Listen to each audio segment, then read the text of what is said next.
They called her the ghost in the trees. No one ever saw her face. No one ever heard her voice. But every time a Nazi officer fell, clean, silent, and precise, whispers spread through the ranks.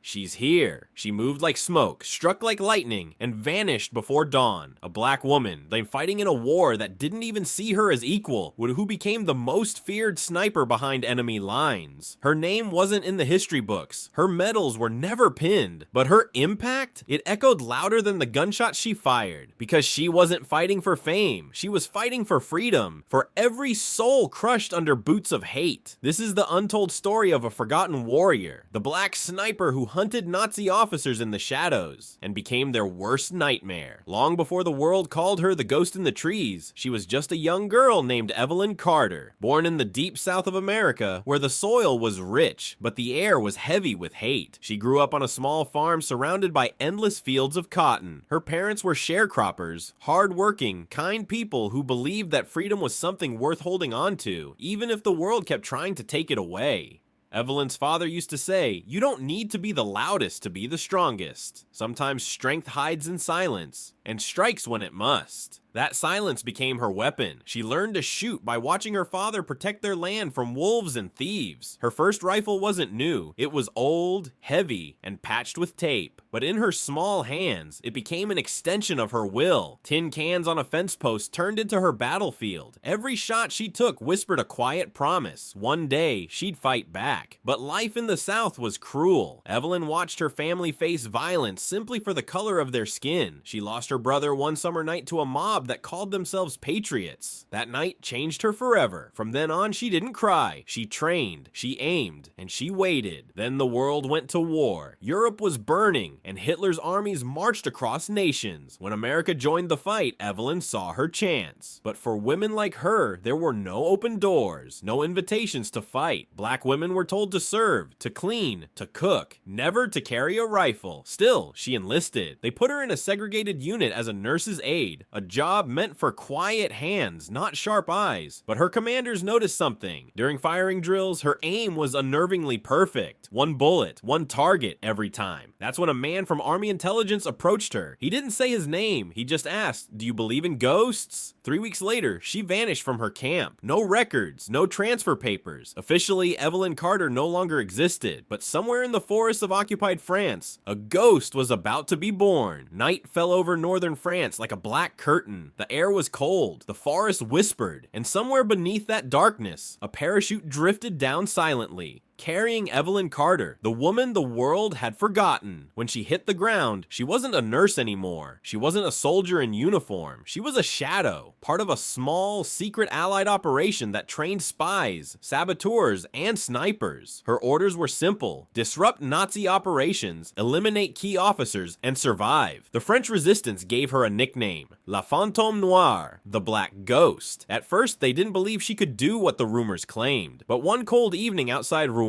everything changed. A convoy of Nazi trucks was moving through the forest. Evelyn climbed a ruined bell tower half a mile away. The wind was sharp, the rifle steady. She whispered to herself, "One breath. One shot." The officer leading the convoy dropped instantly. A single bullet to the heart. Panic broke out. Soldiers shouted, searching the woods. But by the time they reached the tower, she was gone. From that night on, the Nazis started checking the treetops before marching. She worked in silence, moving through the woods like smoke. By day, she blended with farmers, helping villagers hide food and medicine. By night, she hunted, not for glory, but for justice. Each bullet casing she left behind carried a single mark carved by hand, the letter F for freedom. Within months, Nazi officers began refusing to travel through certain forests. They called them haunted zones. Rumors spread that the sniper wasn't human, that she was a ghost sent by the spirits of the dead. Evelyn let them believe it. Fear was her weapon, and she used it well, but war always finds a way to break even the strongest. One mission nearly ended her. Her team was ambushed after rescuing a group of captured villagers. Bullets tore through the air. 2 of her allies fell. She dragged the last survivor, a young French boy, through the mud until they reached the river.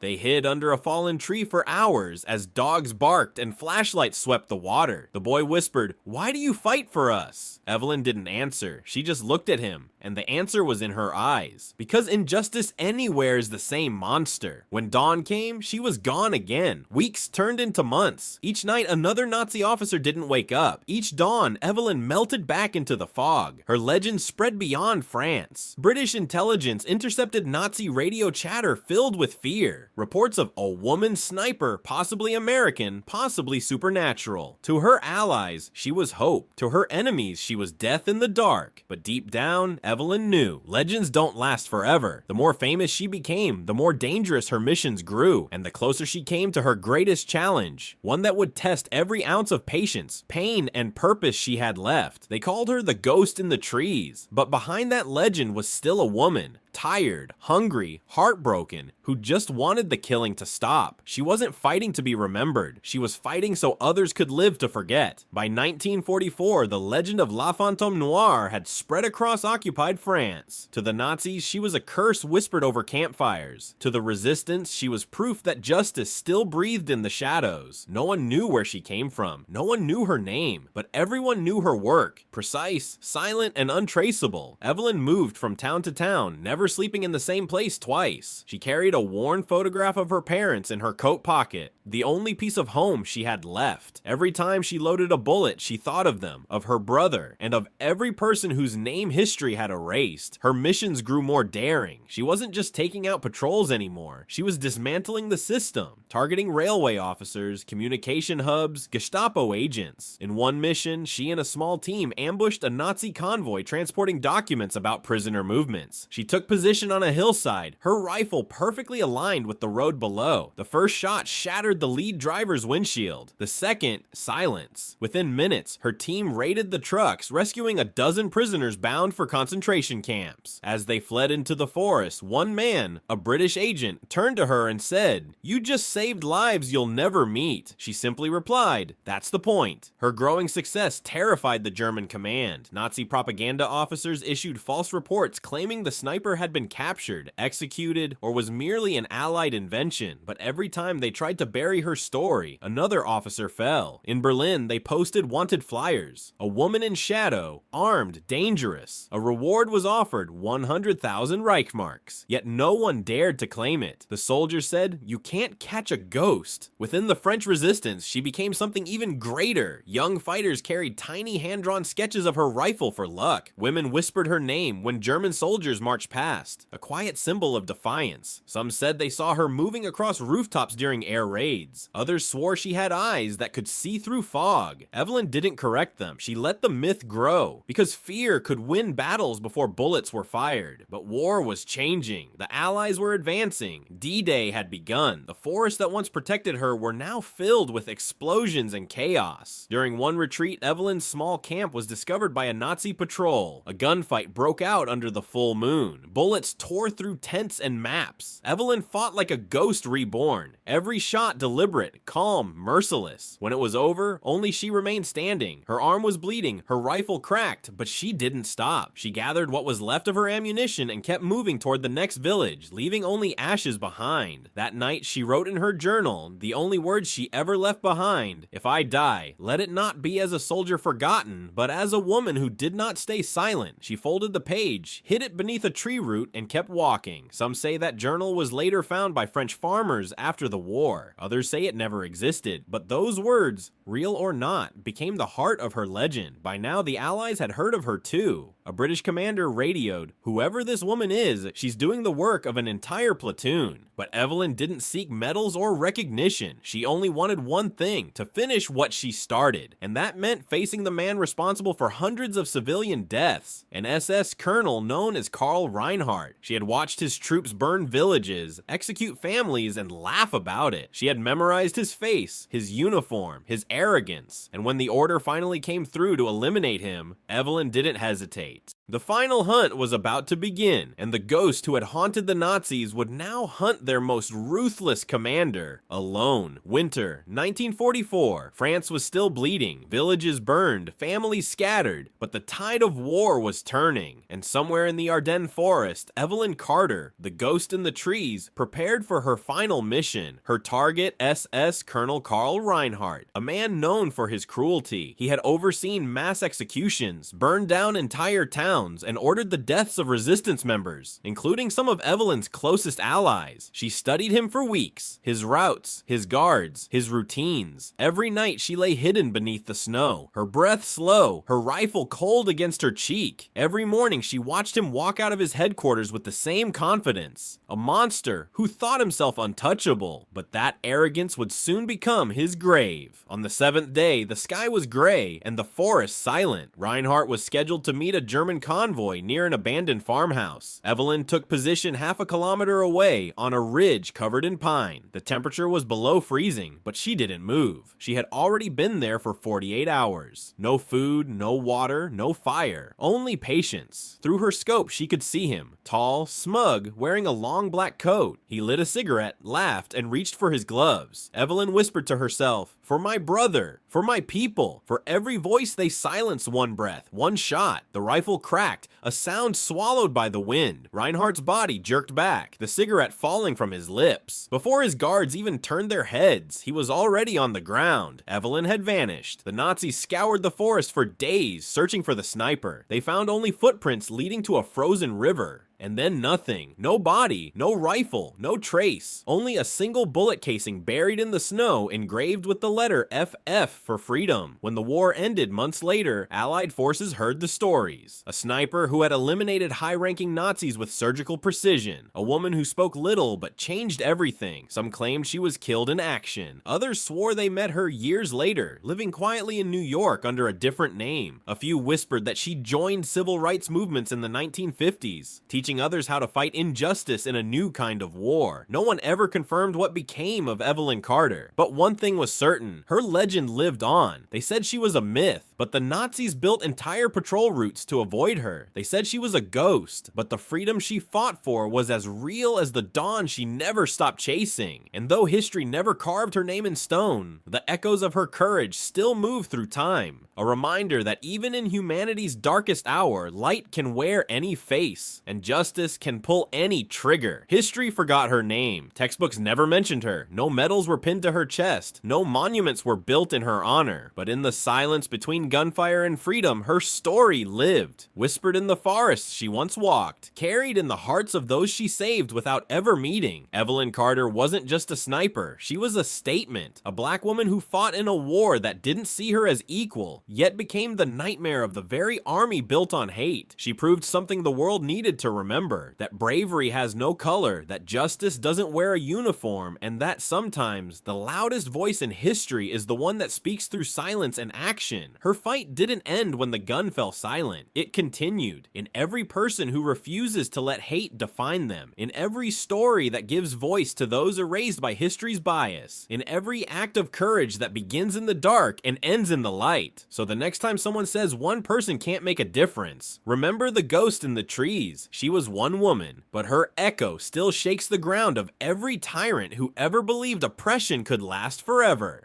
If this story moved you, don't let it disappear like she did. Share this video so Evelyn Carter's name, and every forgotten hero like her, will finally be remembered. Subscribe for more true stories of courage, resilience, and the people history tried to erase. Because silence keeps them forgotten, but storytelling keeps them alive.